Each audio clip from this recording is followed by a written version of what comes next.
Hey everybody, somebody thought that that mug behind me says "you suck." It actually says "you rock." I realized it was like partially obscured and it couldn't tell what it said, but it says "you rock." It's just a little affirmation for you.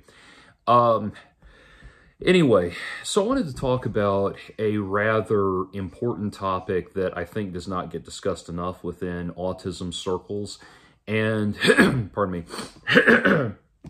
that is that we don't talk enough about limerence, the topic of limerence. See, you know, dating and relationships are certainly something that get a lot of conjecture in autistic circles, but limerence is largely ignored, and it's important to understand. Now, some of the things I'm drawing on here, I don't have, you know, are things that I've read over the years and that kind of thing. I don't have an immediate reference to. I'm going to include a link to a video that further elaborates on this topic. That video itself includes another video that I would link to elaborate on this topic as well. So you get, you know, 2 videos for the click of 1. So it's a good reference point.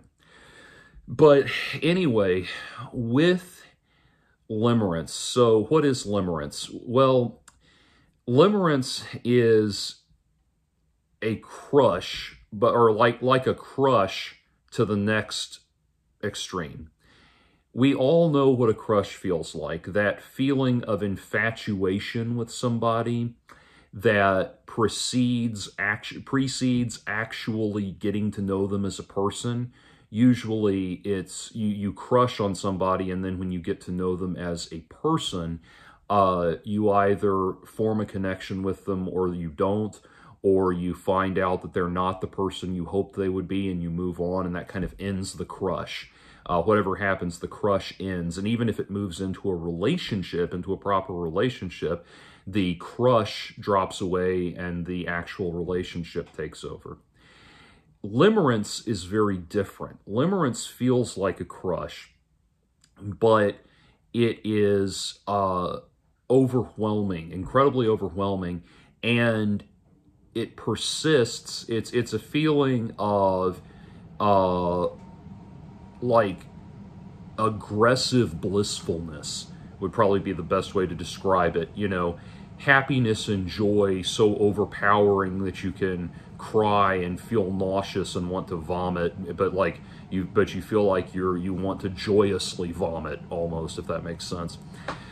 It is a crushing, powerful, overwhelming thing. It is a pathological crush. It's a crush that can't be crushed by anything, and it overpowers you. It is an overwhelming obsession, and what happens is, once you're in that mindset, it's a very, very dangerous thing, because you are now you're now in a state where you can no longer recognize the irrationality of your actions.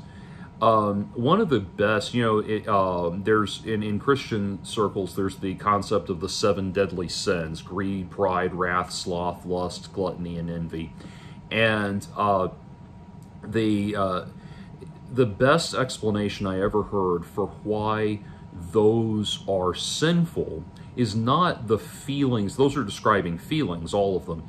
And the thing is, it's not the feelings themselves that are the problem. The reason those are the 7 deadly sins is because when you are feeling those feelings, you have moved into a fundamentally irrational state.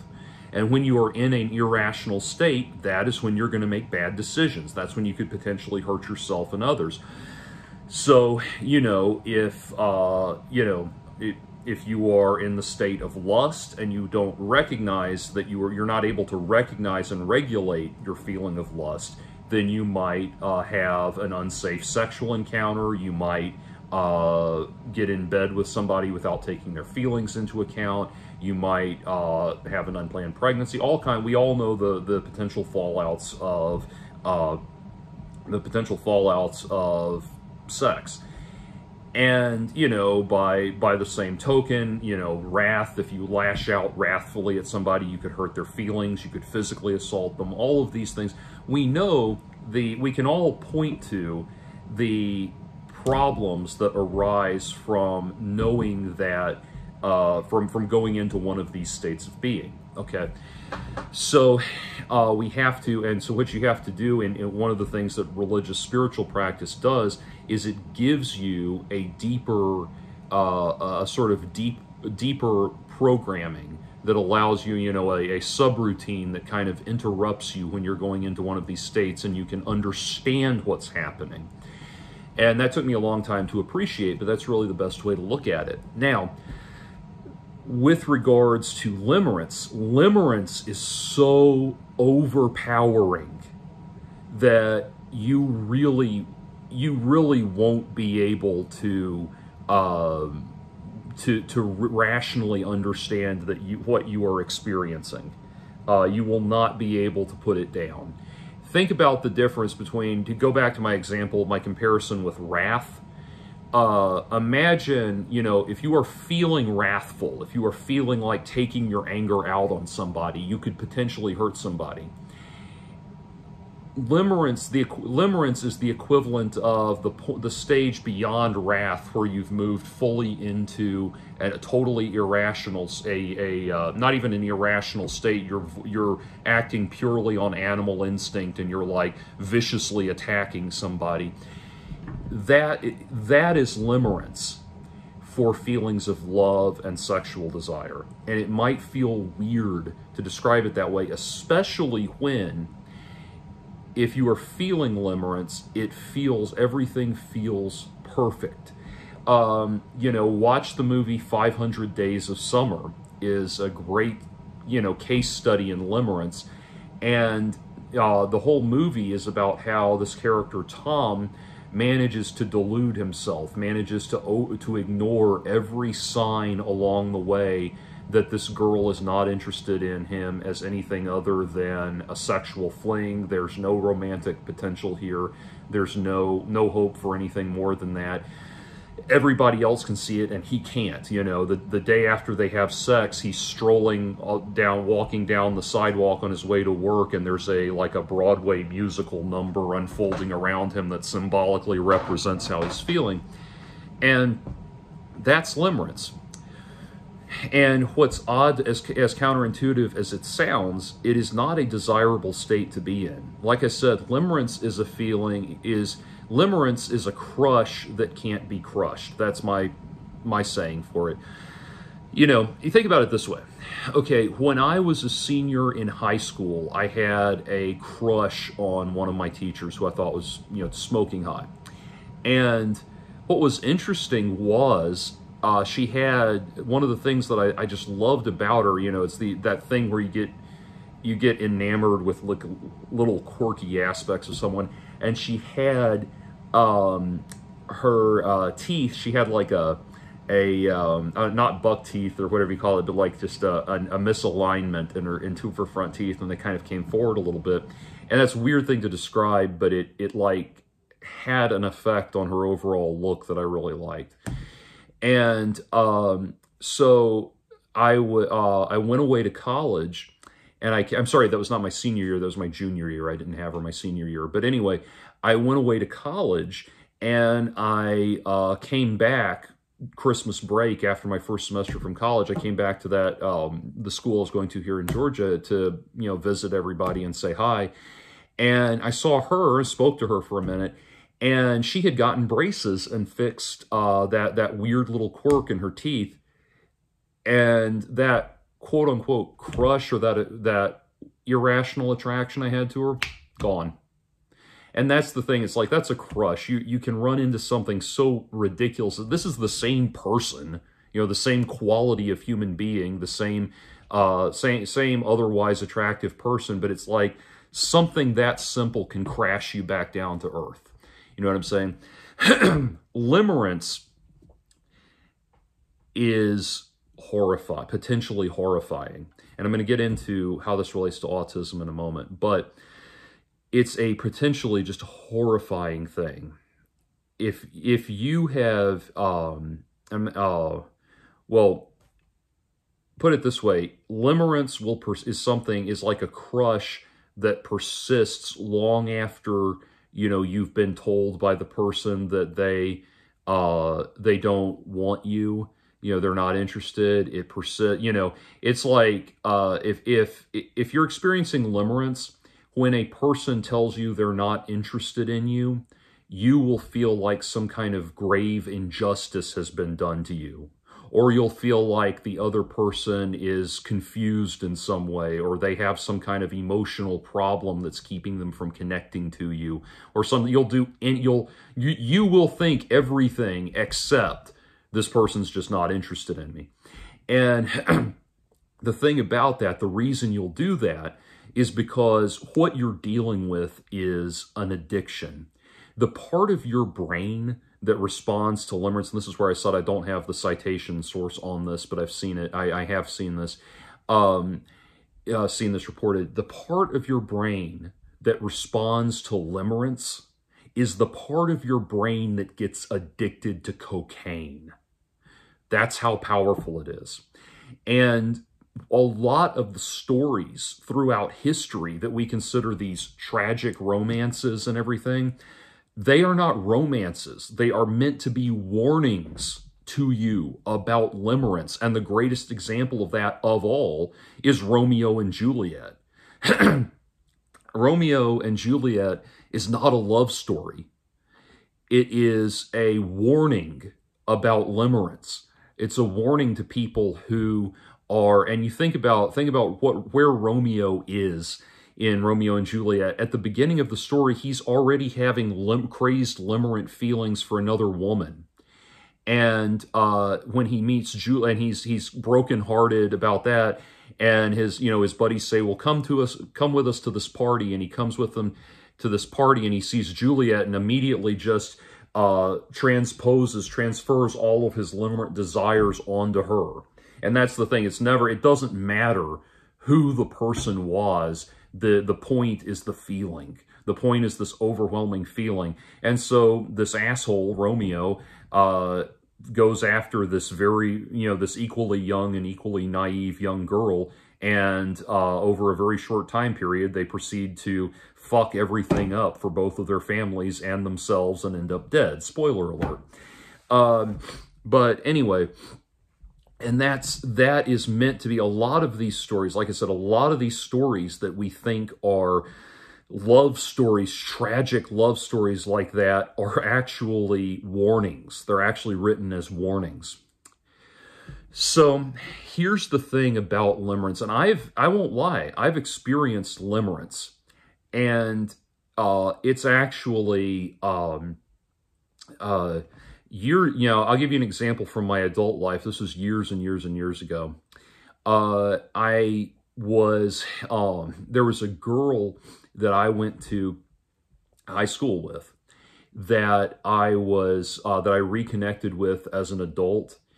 And she, and I had a huge crush on her in high school, very much from afar. We were on friendly terms, but it was still, I don't think she understood where I was coming from back then. But anyway, she came back to Atlanta, and, there's not back to Atlanta, someone I'd known in Mississippi. She moved to Atlanta and, for work, and I was immediately, like, oh my God, like my receptors lit up, and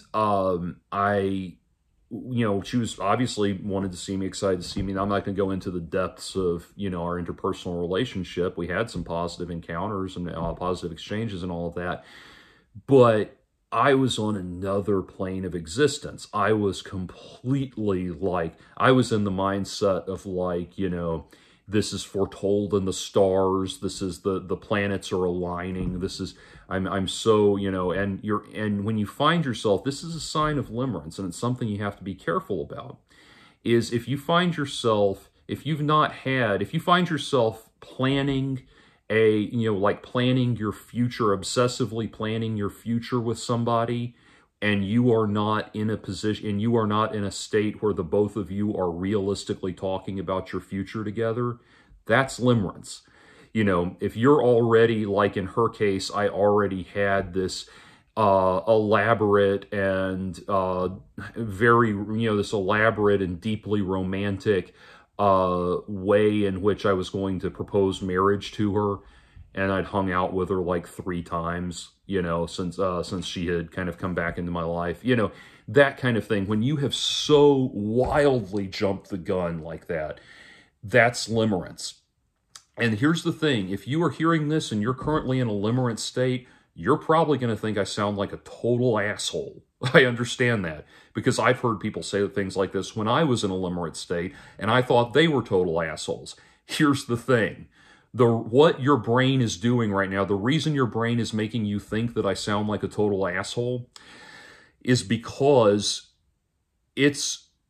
what it hears, what your brain, what your lizard brain, the amygdala part of your brain, we all have the lower animal brain, and then we have this big, what distinguishes us from animals is we have this big computer back here. But your lizard brain, what your lizard brain is hearing is me saying, I'm going to take your drugs away. I'm going to take your crack away.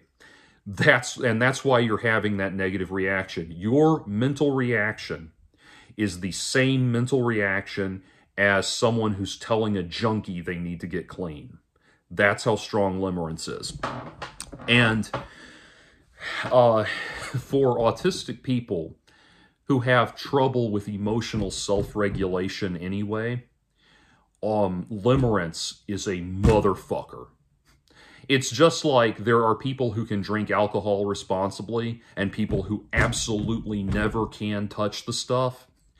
It's like that. It's like you're a love alcoholic, because autistic people have trouble with emotional self-regulation. One of the manifestations of our emotional self-regulation is stimming behavior. Our inability to internally self-regulate is stimming behaviors. Why do we rock back and forth?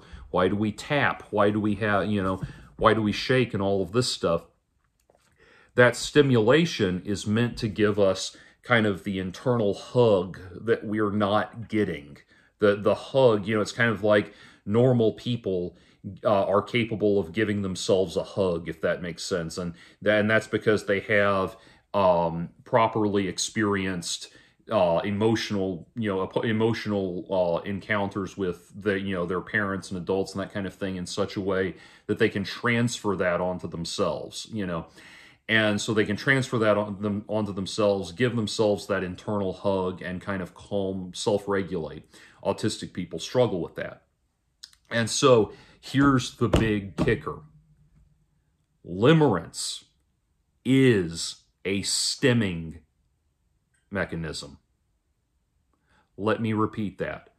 Limerence is a stimming mechanism. The root cause of limerence, and I've done a lot of reading on it, the root cause of limerence is poor internal emotional self-regulation problems. People who come from broken homes, children who are the products of emotionally distant, abusive parents that fight all the time and that kind of thing, are very, very are very likely candidates to experience limerence in their own relationships and that kind of thing. And so that is the reality of the situation. And I want you to think about something for a moment. Recently, I talked about a series called Love on the Spectrum, which is a god-awful series, quote-unquote reality dating series that is basically just exploits people, autistic people, noticeably autistic people, by putting them in dating scenarios so that we can all, mentally pat them on the head and say, "Oh, aren't you cute?" That kind of thing. Now, one of the people that you will see, if you watch the American version of Love on the Spectrum, one of the people you'll see is a woman named Dani Bowman, D-A-N-I, Dani Bowman, B-O-W-M-A-N. Now, Dani Bowman is actually pretty impressive. She is an accomplished animator, despite having some very real struggles with autism. She is a professional animator, and not that I am someone to judge, who can judge animation beyond saying I know what I like, but her skills seem very impressive. And so, and I don't know how she stacks up next to, the people that work at Studio Ghibli or something like that. But she's seen, her skills seem very impressive for an independent animator, and she's got a business where she does these camps teaching autistic kids how to create animations, which is awesome. That's great. On top of that, I will say in the series, she is so cute, and she is absolutely adorable. Like, she really is, like, if I was smitten with anybody on that show, it would be her. The only thing is, like, she's the kind of person that I could date and really enjoy it. My thing, though, is, if I'm being honest, she's so naive that I would feel almost like even though she's an adult, she's so naive that I would feel like I was taking advantage of her. And so I would have a problem with that. But anyway, there's a scene in when she goes on a date with this man that they set her up with, and they're having the date, and it's going well, and all of a sudden she gets very flustered and says, "I'm sorry, I just need to say I really am in love with you." And she's just suddenly very overwhelmed. And is Danny actually in love with that guy? No, she barely knows him. She's interacted with him for like 15 minutes. And she barely knows him. What she's experiencing is limerence. And so she's going, and you notice in the show, she's very quick to get physical with the guys and that kind of thing, and I'm not putting her down for that. I'm not calling her a slut or anything like that. It's just that the emotional connectivity runs very high, or the feeling, the semblance of emotional connectivity for her runs very, very high. And you'll notice as they go into like the aftermath of what came of the guys she's dating. She didn't stay with any of them very long at all. And this is just, this is that overwhelming emotional intensity that she's feeling. And so if she wants to be, if Danny Bowman wants to really be in a proper relationship, she does not need to be on some predatory reality show that's exploiting her mental and emotional issues for the morbid fascination of its audience. She needs to be with someone who understands her special needs, like me. No, I'm kidding. Anyway, but she needs to understand that, or she needs to be with someone that understands that. And that's what I'm talking about. Autistic people, I saw an example of an autistic man, a specialist, saw a lecture online from a specialist that works with autistic people on relationships and that kind of thing, where he talked about this one client of his that got a date, and good for him, that he was, they excited, good for you, you got a date, this will be fun. And this client was not sure whether or not it was more appropriate to bring flowers on the first date or a limousine. So he brought both. And sure enough, they went on the date. He brought her flowers and showed up in a tuxedo and put her in a limousine and all of this stuff. And he never saw her again. And he couldn't understand why he never saw her again. And so, building on that, I want to give you an example of how understanding limerence gave me some clarity about my own situation. Now, people would say, especially when I was in college, one of the things I struggle with emotionally is that I missed the college window where most people are finding their forever people. Most people do that in their early to mid-20s. I didn't do that. And so I'm kind of, kind of clearing through the rubble, the post-apocalyptic rubble of the dating scene and the middle-aged dating scene and that kind of thing. But one of the things that I struggled with, and this is where, again, it's like you get normal people are not, who are not specialists in these areas are not equipped to give autistic people good advice.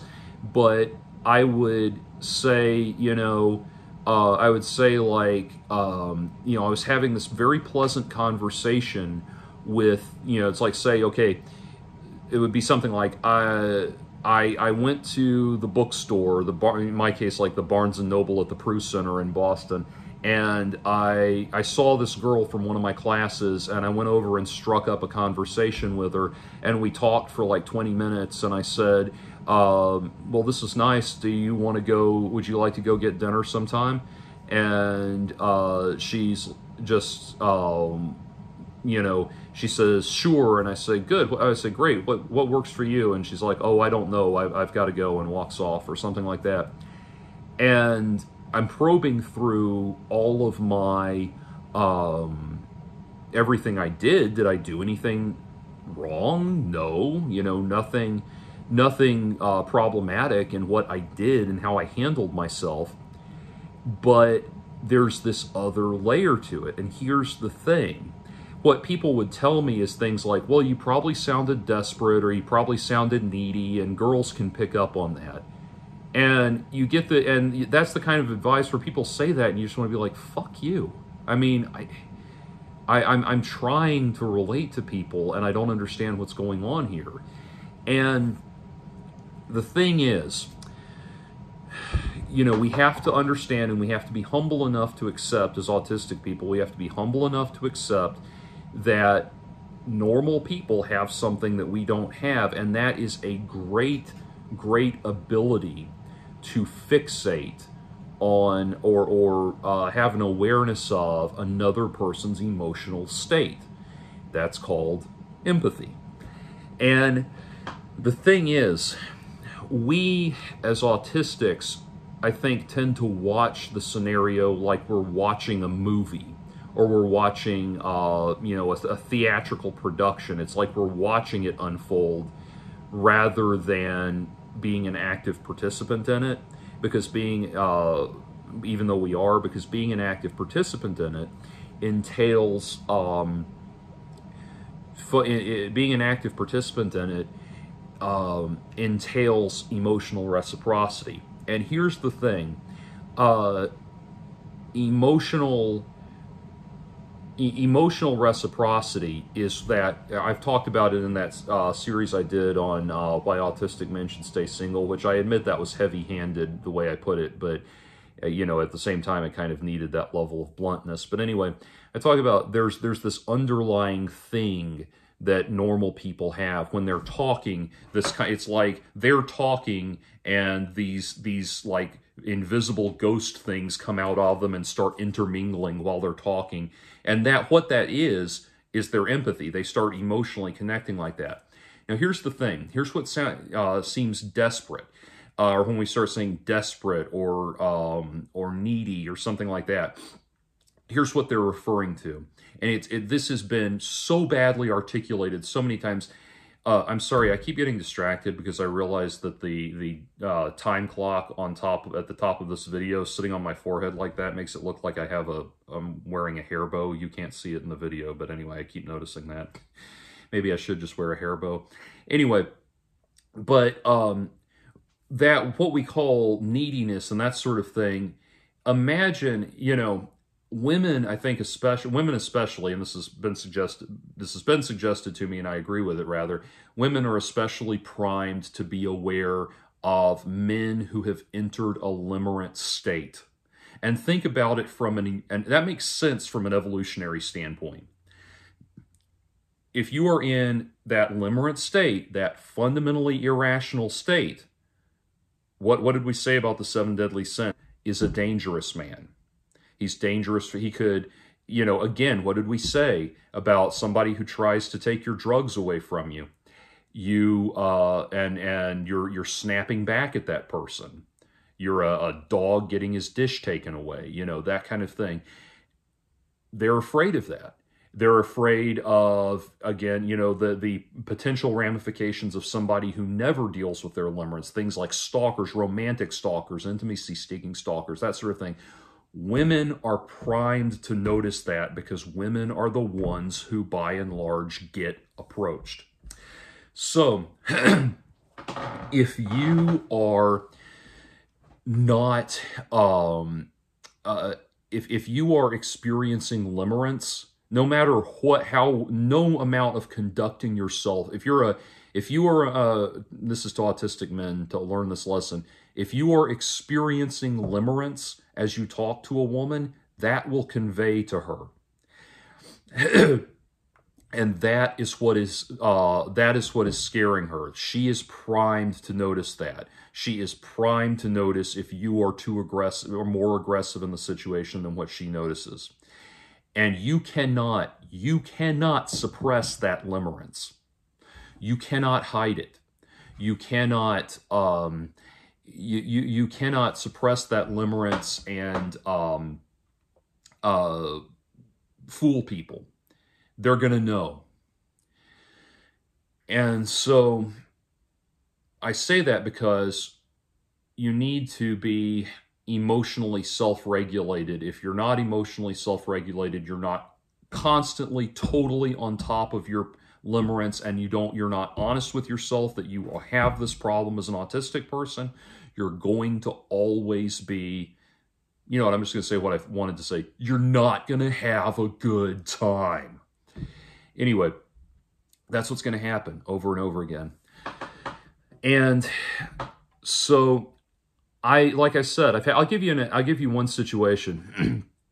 I got myself one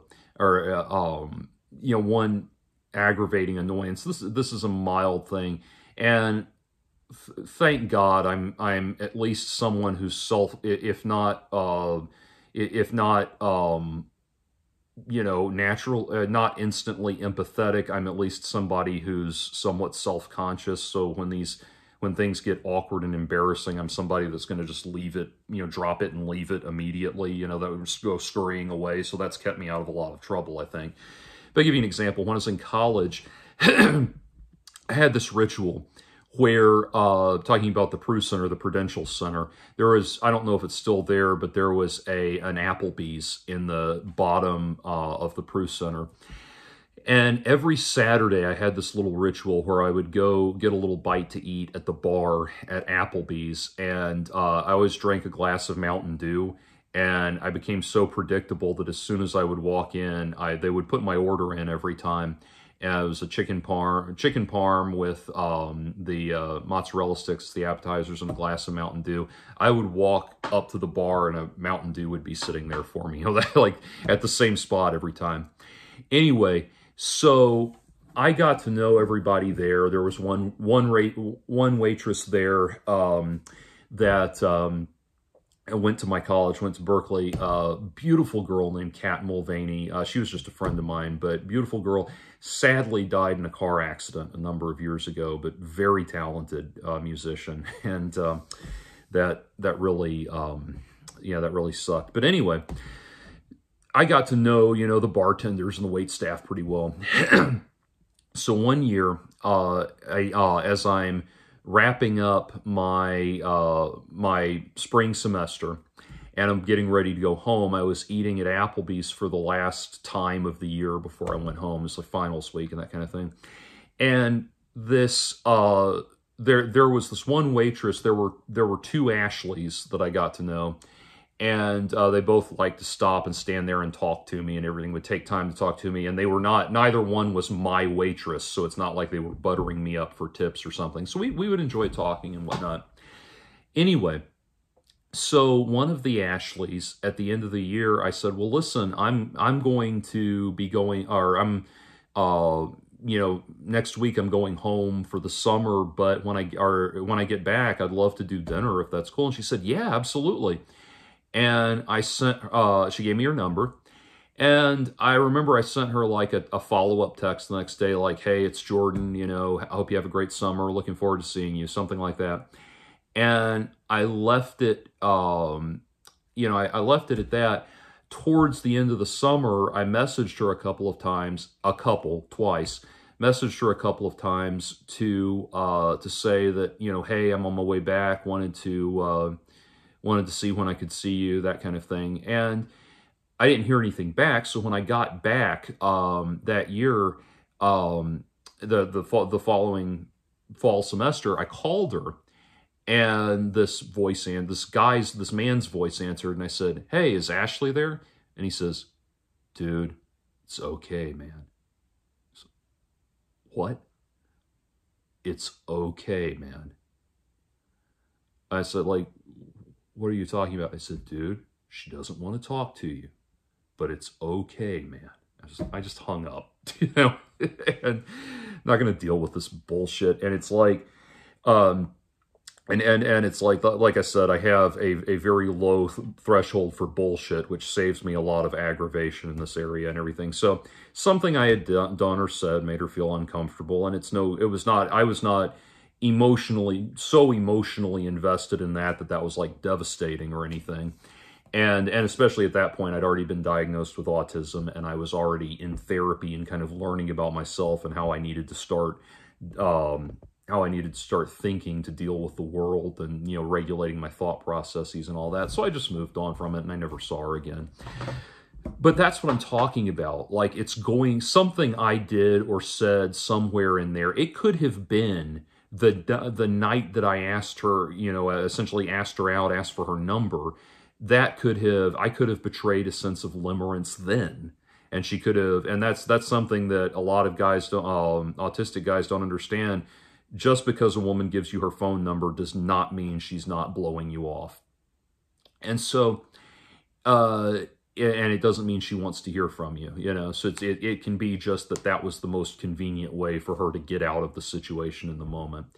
So there's things like that. And I want to close. The reason I'm addressing this now, and if you've stayed with me throughout this video, I want to talk about this in vague terms because I don't want to name names or give any indication of who I'm talking to.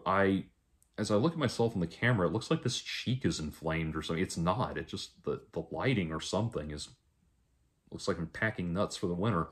Anyway, what was I saying? Anyway, what I wanted to talk about was I mentioned in a recent video talking about autism that I have known people who have been destroyed by this. One person in particular, and this person, I honestly feel like in a way was like put on this earth to fuck up his life so that I don't fuck up mine. Many years ago, over 15 years ago, I knew somebody personally who was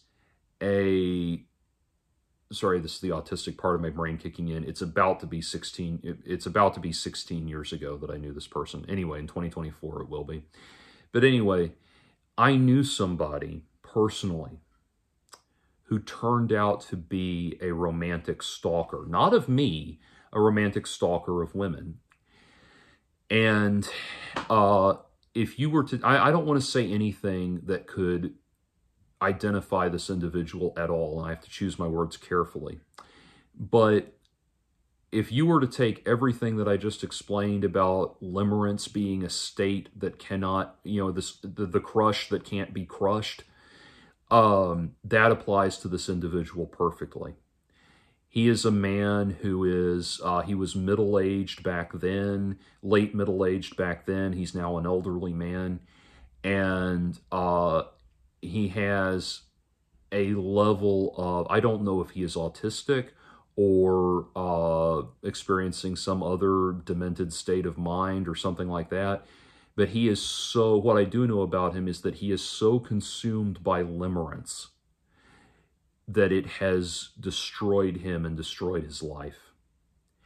And you need to realize, I don't want to go into too much of great detail, but you need to realize that this is something that can destroy your life the same way cocaine can destroy your life, the same way alcohol can destroy your life. It is an addiction.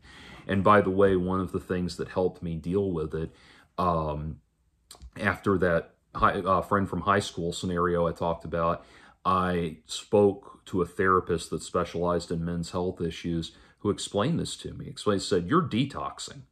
You know, you need to just put yourself in the mindset of detoxing a drug addiction. Stop thinking about her, think about detoxing from the drug addiction. And that's the reality of it. This guy has, you know, I have not interacted with this guy directly in a long time because I stopped interacting with him. He was a friend for a while, but I stopped interacting with him once his behavior started getting him arrested. And he has no capacity to stop his behavior, refuses to. He has been, he's had multiple restraining orders taken out against him. He's been to jail. He's, he spent time in jail and has lost his business and his, or his professional standing, I should say, has completely lost his professional standing. His family wants nothing to do with him. He has no actual people in his life because he's run everybody off, because inevitably anyone who knows him tries to tell him to get help, and as soon as they try to tell him to get help, he shuts them out of his life. I actually, a few years ago, well, I don't want to try to give a definite amount of time, but in more recent history, I heard an update about him and tried to reach out as a friend and say, you need to get help. And of course, he immediately shut me out of his life. It is, and I bring this up, the reason I'm doing this video now is because, again, I don't want to say who I know or how the information came to me or anything that could be used to identify him or, God forbid, the targets of his affection. But I got some information, an update last night that was so upsetting. And this is not from interacting with him directly, thank God. But I got an update last night that was so disturbing and so upsetting that I had trouble sleeping. That as I was hearing it, I had trouble breathing. Again, I don't want to say anything that could, potentially send people down a rabbit hole looking for him, because, obviously he's certainly a very morbidly fascinating person. But he's been completely destroyed by it. And now, as an elderly man, part of what made this update so upsetting and so disturbing was that he is now a very elderly man who is coming to the end of his life. And he's essentially, I know he's in very poor health. And he's essentially looking at his life, trying to unpack the life that he's lived, but is not able to do that realistically. It's somebody that's looking back on, endless reasons to be angry at people and all the people that have let him down, all the people that have mistreated him, he thinks every time someone tells him you need help, that you need help, he thinks that they're taunting him. And that kind of thing, it's beyond delusional. And I could go, and he is a very delusional individual, beyond whatever incredulity is keeping him, whatever pride is keeping him from getting help. He's a very delusional individual. But he's addicted to limerence. And that's what it is. And like I said, I almost feel like God put him on this earth to fuck up his life so that I don't fuck up mine. There's that meme that says, says it's always possible that your purpose in this life was to be a tragic warning to other people. Yeah, literally like that. Like somebody who's come to the end of his life, whose life has amounted to nothing, and rather than, you know, falling on his sword and admitting that he's been wrong all this time and that he's alienated so many people and hurt so many people's feelings, and so many people, including all of his living family members, have cut him out of their lives. Rather than admit that he's in the wrong, he's convinced that before he dies, he's gonna, you know, he's gonna prove everybody wrong. And again, I don't want to get too much into specifics, but that's what limerence can do to you. And if you have never seen, if you've never seen somebody destroy their life with limerence, part of me says be grateful that you've never seen it, and part of me says you need to see it. You need to see how bad it can get. You know, it's kind of like one of the reasons, think about it, one of the reasons that when people go to Alcoholics Anonymous, let's say you are somebody who you're drinking and you got into a minor fender bender because of your drunk driving and the judge ordered you to go to 30 days of Alcoholics Anonymous.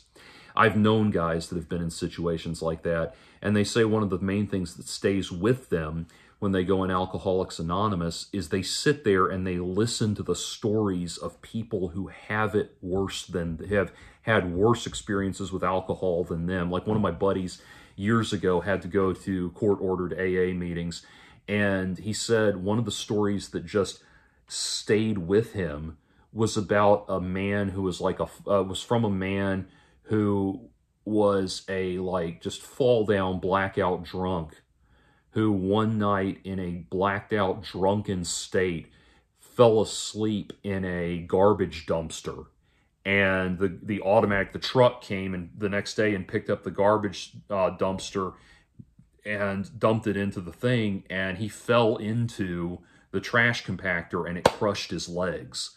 You know, and it's like, oh my God, like how, you know, you sit there and you look at people, that's by design. You're supposed to sit there and look at people and say, oh my God, how do I get in, you know, how do people, this is where it can go. This is the slippery slope that I'm on. That's part of why you're there, is to realize, you know, it's like Bill Watterson said, the funny thing about life is it's never so bad it can't get worse. And that's true. And that's part of what you learn. God, if there was a Limerence Anonymous, there's similar things. There's Sex Addicts Anonymous, you know, and things like that, that give you a little bit of a window into that. But if you've ever seen somebody destroy their lives with limerence, it is one of the most horrifying things you'll ever see. And it will shake you to your very core. And it shook me to my very core. And what I did with that guy, the way I processed it, because you have to understand, it hovered, like, what I know about that guy has followed me for a long time. And it is something that, one of those things that just hovers as I think of, you know, especially as it comes to relationships and desire and things like that. And for a long time, that and things like that, you know, basically, I don't want to say cured, but it completely wiped out my desire for a relationship. And if I'm being honest, those kind of feelings and that perspective and those feelings are part of what informed my statement that autistic men should stay single.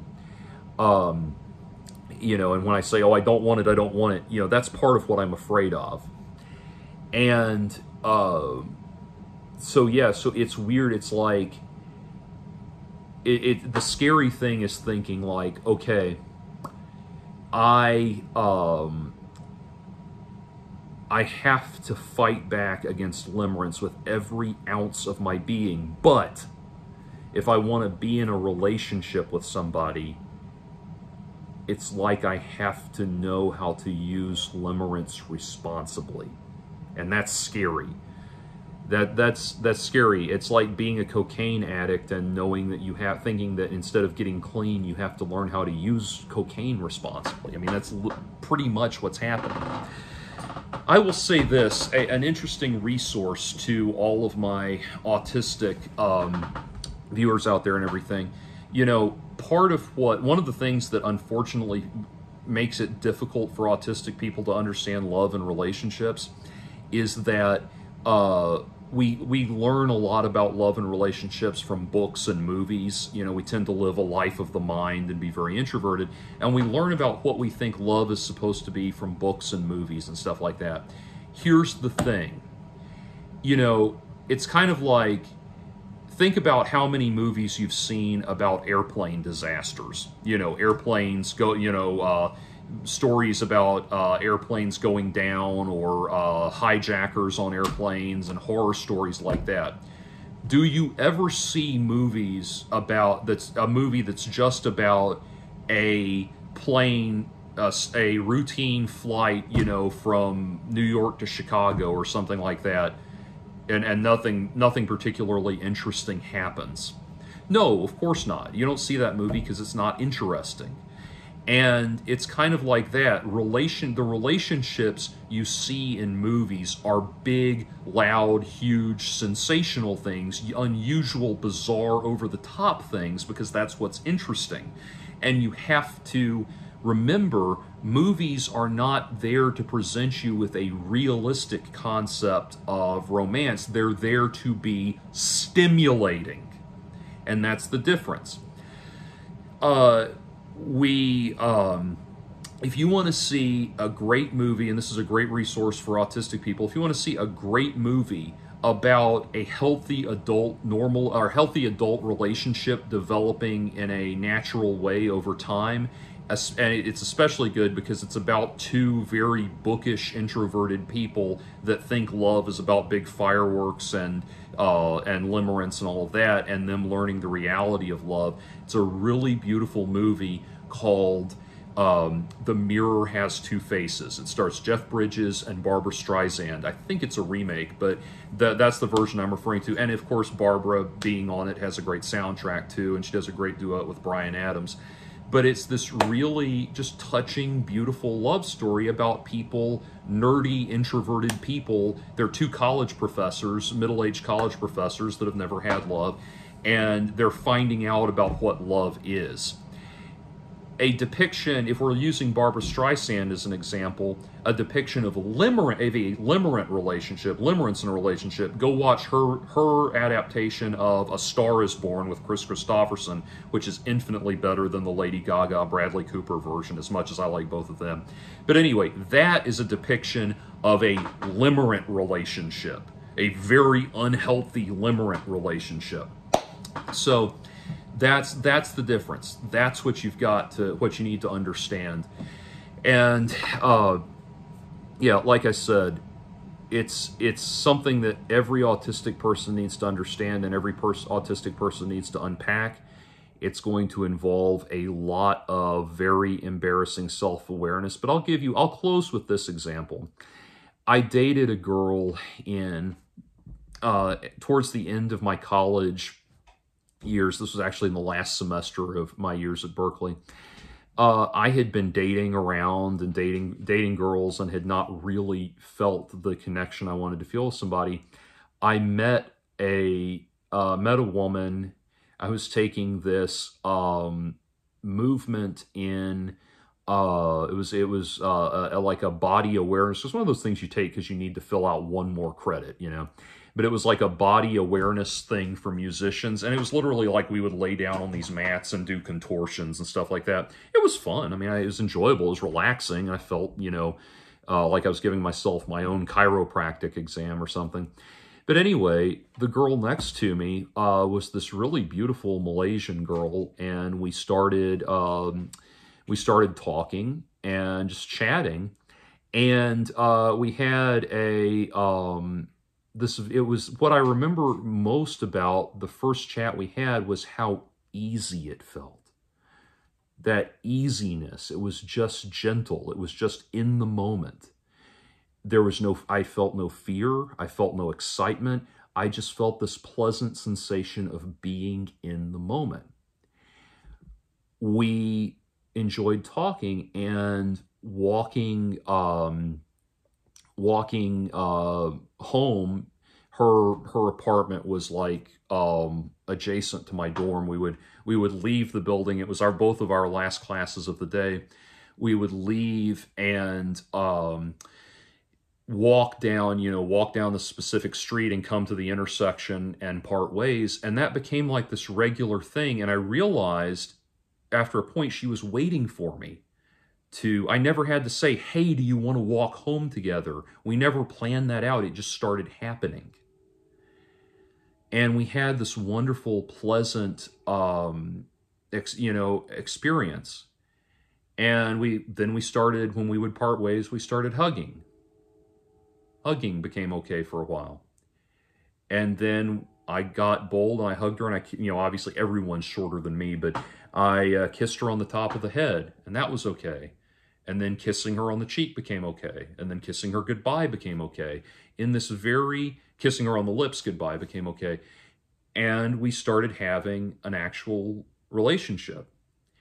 And it did not last, unfortunately. She had more college to do. I was done and planning to move back to Atlanta. And she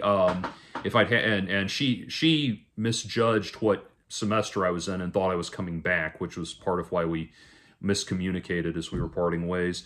But anyway, for a number of reasons, though, it didn't work out. But that was one of the relationships that I still look back on fondly. And, I stay in touch with her here and there. And we've reconnected and toyed with the idea, reconnected. She lives in a different part of the country now, very different part of the country, but we've reconnected over social media and chit-chatted here and there, and we're, at very different points in our lives now and that kind of thing. And what's interesting through all of it, I don't feel like, when I posed the idea of maybe trying to reconnect with her at one point, and she didn't want to, and the reason she gave me is that she's gotten out of the music business altogether and she doesn't want to date musicians anymore at all. And whether that was something she said to blow me off or that was a sincere answer, I feel like I know her well enough that she would give me a sincere answer. Either way, it was fine. I was not devastated. I had this feeling of like, it would be nice if we did, but I can live with it if we don't. This is healthy attachment. That's what this looks like. And that's the reality of it. And you've got, that's an example. And I've had other examples like that of like good, healthy, positive relationships. But the number one thing is that it always just feels natural. Asking a girl out should never feel like asking her out. It should feel like, if asking her out, if you're like nervous and you're having to like plan out everything I'm going to say has to go perfectly, and I'm going to say like this, and this to make that's limerence.